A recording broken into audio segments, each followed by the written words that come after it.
Are Indian-born immigrants truly the top immigrant success story in America? Or have they simply entered the United States through doors that were designed to reward them? You are welcome to the Beyond Africa podcast with me, your host, Ngalim Bernard. At the Beyond Africa podcast, we share African stories that change lives. To discuss the African and Indian-born immigrants, we shall look at the importance of how they entered the United States, the comparisons we cannot avoid, why Indians do differently, and the lessons Africans must take seriously. So first, how they enter the United States. The story begins long before children choose majors or careers. It begins at the entry point. Most Indian immigrants do not arrive in the United States randomly. For decades, the dominant routes for Indians have been skilled-based, that is, employer sponsorship, H-1B visas, and employment-linked green cards. In practical terms, the U.S. labor market selects them before they ever arrive the United States. They land in the United States with credentials that the system already understands. Their professions are licensed, they are legitimate, and they are in demand. They are placed directly into sectors that compound income and influence. African immigrants, by contrast, enter through far more fragmented pathways.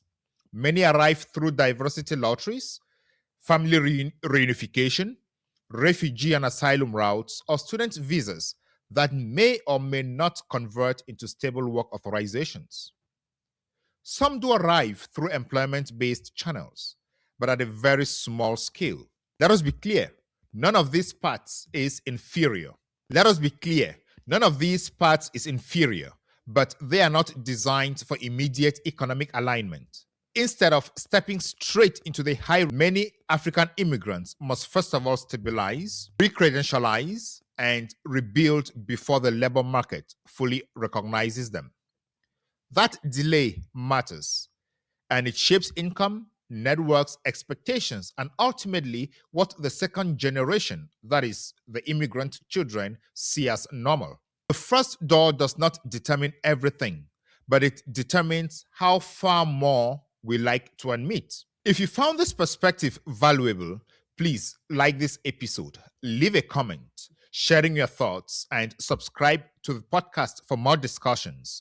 And also, don't forget to share this with others who might be interested. If you noticed anything I may have overlooked or mistaken, kindly leave a comment below with your corrections or additions. Your feedback is essential.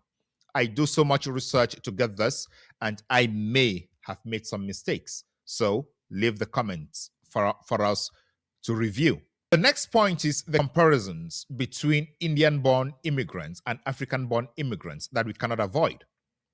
Are Indian-born immigrants truly the top success story in America, or have they simply been more deliberate about where their children end up? Or have they simply been far more deliberate about where they sent their children? Indian immigrants in the United States are not randomly successful. Across generations, their children concentrate in medicine, engineering, technology, and finance. African immigrant children, by contrast, are spread across all sectors. Some high return, many others not, and this depends on what they study at the university. That dispersion is at the core of the difference between Indian immigrants and African immigrants. So the problem here is not intelligence, it is not culture, it is simply structure and strategy. Now, if this comparison makes you feel uncomfortable or sparks more questions, share your perspectives in the comments section. I would value your thoughts and your reasoning. The reason is, I sometimes get things wrong, but I also want you to share what you think, what you have learned, and what you have experienced. Because Indians, we say, are not in all professions. Sometimes they are even performing worse than Africans. But let us know what you think. Now, what do Indians do differently? Indian immigrants view migration and education as long-term projects. From early on, there is clarity about which fields matter and which do not compound power. Education to them is not just about doing well. It is about doing well in the right places. The right places start with studying what is right for the right places. On the other hand, African immigrants often emphasize education in general, assuming outcomes will sort themselves out. In a highly structured United States labor market, this is never the case. Therefore, the result is predictable. Indian children cluster in high return sectors. African children disperse into many other sectors. This is not fate. This is not destiny. It is a difference in intentionality. It is a difference in how we plan and execute. If you believe effort outweighs field choice, tell us, let us understand your reasoning. The point here is to transform this into a dialogue, especially for the African immigrants. Let the African immigrants tell us why they think the Indians are performing differently than the Africans and how they think the Africans can catch up. The next point is the lesson Africans must take seriously. The aim here is not to say Africans are doing fine or they are not doing fine. That is to say, Africans must learn from Indians. Why Indians? All research shows that Indians are the top-ranking population in the United States, even above American-born Americans. Now, like Indians, African immigrants must be deliberate about channeling the second generation into the fields that dominate income, status, and power in the United States. Leaving this to chance, interest alone, or late discovery is a strategic mistake. In the next video, we'll discuss how Indian families structure their children to become what they are today. Indian immigrant success is not mysterious, it is engineered.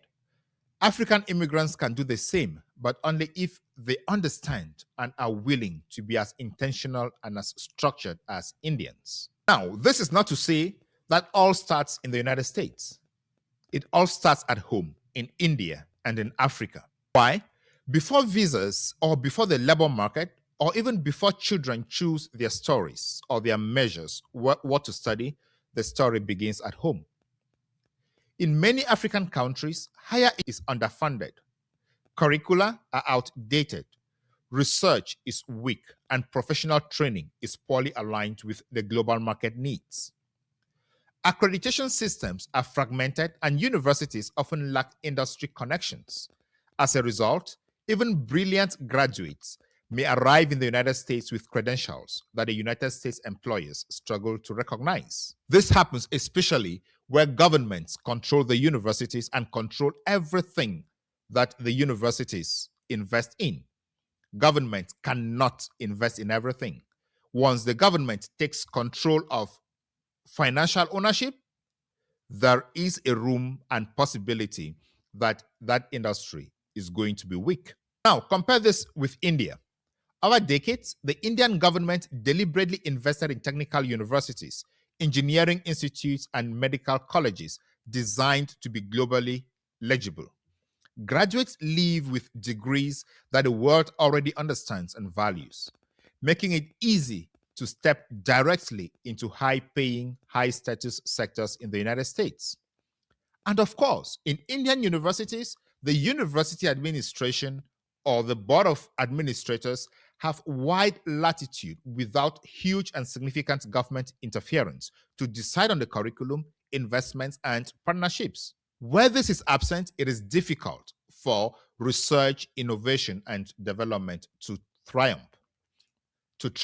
The difference is structural. In India, state policy creates export-ready talent.